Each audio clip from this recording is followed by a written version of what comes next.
Friends, చాలా మంది ట్రేడర్స్కి market gap డౌన్లో ఓపెనింగ్ ఇచ్చేటప్పుడు ఎలా ట్రేడ్ చేయాలో తెలియక లాసెస్ అయితే చూస్తూ ఉంటారు. గ్యాప్ అప్ ఓపెనింగ్ ఇచ్చేటప్పుడు 2 సినారియోస్ ఎలా అయితే ఉంటాయో, గ్యాప్ డౌన్లో కూడా 2 సినారియోస్ అయితే ఉంటాయి.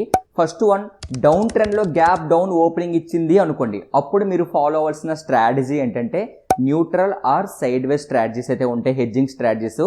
అవి డౌన్ ట్రెండ్ సంబంధించి సెల్లింగ్ రిలేటెడ్గా మీరు ప్లానింగ్ అయితే చేయాలి. And second one, market up ట్రెండ్లో ఉంది, అప్ ట్రెండ్లో ఉండేటప్పుడు గ్యాప్ డౌన్ ఓపెనింగ్ ఇచ్చింది అనుకోండి, డెఫినెట్లీ మార్కెట్ మళ్ళీ స్ట్రాంగ్ రివర్సల్ అనేది ఇస్తుంది, అప్ సైడే వెళ్తుంది. కాబట్టి అలాంటి టైంలో మీరు ట్రేడింగ్ని అవాయిడ్ చేయాలి. మోస్ట్లీ బిగ్ ప్లేయర్స్ ఏం చేస్తారంటే రిటైల్ ఇన్వెస్టర్స్ని ట్రాప్ చేయడానికి ఇలాంటి గ్యాప్స్ని కూడా క్రియేట్ చేస్తూ ఉంటారు.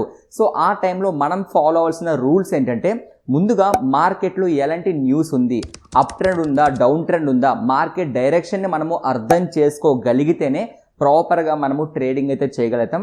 సో గ్యాప్ అప్ ఓపెనింగ్ ఇచ్చేటప్పుడు అప్ ట్రెండ్లో మాత్రమే మనము న్యూట్రల్ స్ట్రాటజీస్ని ఫాలో అవ్వాలి. గ్యాప్ డౌన్ ఓపెనింగ్ ఇచ్చి డౌన్ ట్రెండ్ ఉంది అన్నప్పుడు మాత్రమే మీరు సెల్లింగ్ రిలేటెడ్ స్ట్రాటజీస్ని అయితే ఫాలో అవ్వాల్సి ఉంటుంది. అంతే తప్ప మీరు ట్రెండ్ని అర్థం చేసుకోకుండా గ్యాప్ అప్ ఓపెనింగ్ ఇచ్చింది పాజిటివ్, గ్యాప్ డౌన్ ఓపెనింగ్ ఇచ్చింది నెగిటివ్ అనుకుంటే మాత్రం చాలా వరకు లాసెస్ చూసే అవకాశాలు ఉంటాయి. ఇక ఫ్రెండ్స్, ఈ షార్ట్ రిలేటెడ్గా మీకు డీటెయిల్డ్ వీడియో కావాలనుకుంటే కింద కామెంట్స్లో చెప్పండి. ఎక్కువ మంది కామెంట్ చేసి ఎక్కువ మంది ఈ షార్ట్ని లైక్ చేస్తే డెఫినెట్లీ నేను gap up and gap down రిలేటెడ్గా స్ట్రాటజీస్ అనేవి అప్లోడ్ చేయడానికి ప్రయత్నిస్తాను.